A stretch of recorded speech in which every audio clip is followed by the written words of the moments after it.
Hello everyone. Today, I'm sharing a touching story about CEO James and lytutieu Diep, two brave souls who left behind their busy, stressful lives to study and settle abroad, rediscovering true joy and meaning.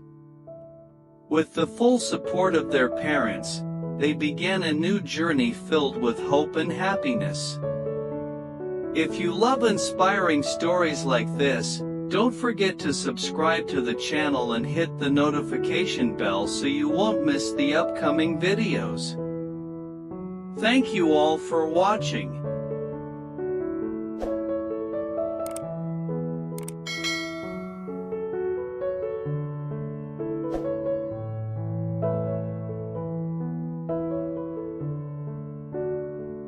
It was late at night. The rows of vast workshops lay quietly under the soft yellow lights. From the second-floor office window, James stood gazing down at the factory yard, the place where it had all begun with bare hands, a few logs of wood, and an unfinished dream. He had once loved this work. Each sanded plank, every piece of timber rich with the scent of nature, every product shipped around the world filled him with pride. But now, it had all turned into numbers, reports, pressure from partners, market trends, and staffing issues. The days when James got to touch the wood himself had become rare. He hadn't even noticed when he started to change. Leaning back into his familiar leather chair, James closed his eyes. Weariness filled every breath. Each morning he woke up no longer with excitement, but with a sense of duty. Work had become a loop, and he felt like a machine slowly running out of power. He was successful, yes, but he no longer felt happy. The office door opened gently. Diep stepped inside, saying nothing, and quietly placed a cup of hot ginger tea on his desk. She was used to nights when he came home late, used to the look in his eyes when something weighed heavily on his heart. She didn't ask questions. She simply sat beside him. "You skipped dinner again, didn't you?" she asked softly, her voice like a lullaby. James didn't answer right away. After a pause, he turned to look at her, eyes tired, but honest. "I feel like I'm living in the middle of a forest, but I can't hear the wind anymore. I can't even smell the wood." Diep looked at him for a long time. There was no pity in her eyes, no judgment. Only understanding. "Maybe," she said gently, "it's time for you to step out of that forest, for a while." He was quiet. "Go somewhere. Somewhere you can see the light again. Somewhere you can live, not just function." She smiled faintly, like she had been waiting for this moment a long time. James looked into his wife's eyes. In them, he saw quiet belief, unconditional love, and an unspoken invitation. "Let go, if you're tired." "Would you be willing to go with me?" he asked. Diep nodded softly. "I've always been here, not for the company, but for you." And in that moment, James felt his heart soften for the first time in months.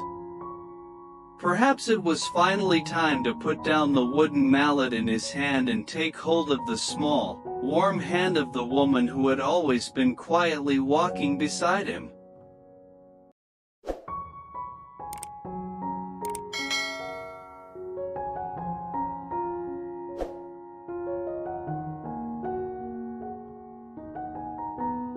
Three months later, the scent of sawdust had been replaced by the crisp, unfamiliar air of a European spring. The streets were lined with sycamore trees just beginning to bloom.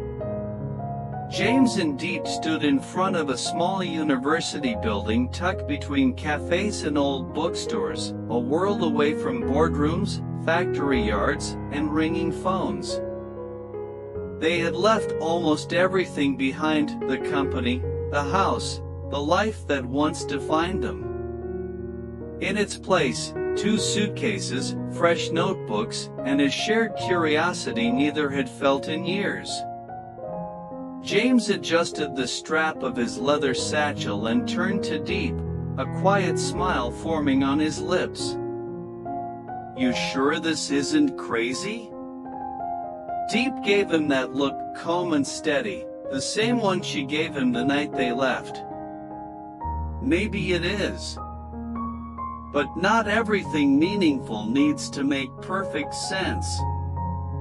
They were enrolled in a year-long program on sustainable design and environmental innovation, something far from the daily operations of a timber business, but close to the roots of what James once loved: building, creating, respecting nature. For the first time in a long while, he wasn't leading a team or signing contracts. He was learning again, asking questions, getting things wrong, rediscovering the patience of process. Each morning, they walked together to the university. Sometimes they talked about what they had read the night before, how bamboo could replace plastic, or how Nordic countries used reclaimed wood in architecture. Other times, they simply walked in silence, sipping coffee from paper cups, enjoying the quiet presence of one another. In the evenings, they cooked simple meals in their small rented apartment. Diep decorated the kitchen with sprigs of dried lavender, and James built a spice rack from leftover wine crates he found at a local market. It wasn't fancy, but it was warm. Real. More than once, James caught himself smiling at the smallest things: the way Diep hummed while chopping vegetables, the laughter they shared when their bread burned, the joy of sketching designs not for a client, but just for fun. One evening, after a particularly fulfilling class on Japanese joinery, James sat by the window, a notebook open on his lap. Diep came over, handing him a mug of tea. "What are you working on?" she asked. "A bench," he replied, tilting the page toward her. "Something simple, minimal. Just wood, no nails." She studied the sketch, then looked at him. "You look different, you know." "Older," he teased. "No." "Lighter," she said, softly. "Like someone who's not carrying the world on his shoulders anymore." James looked out the window. Across the street, a little boy was walking with his father, pointing at clouds and laughing. Something in that moment, a mix of peace, purpose, and possibility, settled gently inside him. "Do you ever think about going back?" Diep asked after a while. James didn't answer right away. He tapped his pencil against the page, then shook his head slowly. "Not yet. Maybe not ever, at least not in the same way." He looked at her, eyes steady. "I think this is what we needed. Not just to escape, but to find ourselves again. To remember who we were before titles, responsibilities, and expectations got too loud." Diep nodded, resting her head on his shoulder. Outside, the streetlights flickered on one by one, casting golden halos across the cobblestones. In this quiet corner of the world, far from the noise of machines and the weight of unfinished dreams, James and Diep had begun planting new roots. They weren't chasing success anymore. They were choosing peace. And in that choice, they had found something rarer than ambition. They had found each other again.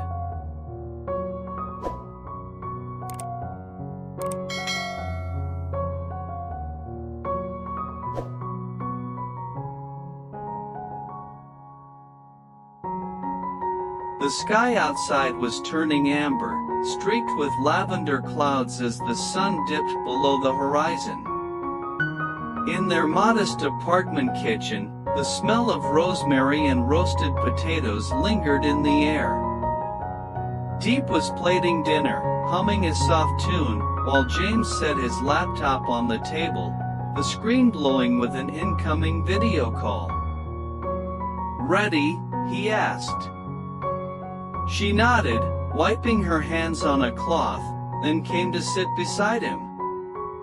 James clicked accept, and after a short pause, the familiar faces of his parents filled the screen, warm, smiling, a little older, but unchanged in spirit. "There's our adventurers," his mother beamed. "Look at you two, you look different." "Wiser," James joked. "Peaceful," she corrected, eyes softening. "And happier." James smiled, glancing at Diep.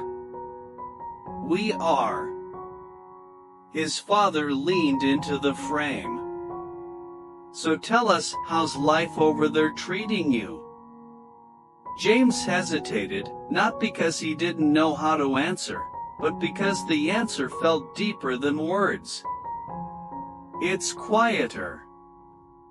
Slower. But in a good way. We're learning again. Not just in class, but learning how to live differently." Diep added, "We've been studying sustainable design. Working on projects that focus more on giving back than taking more. It's grounding." His mother clasped her hands together. "I love hearing that. You always ran so fast, James."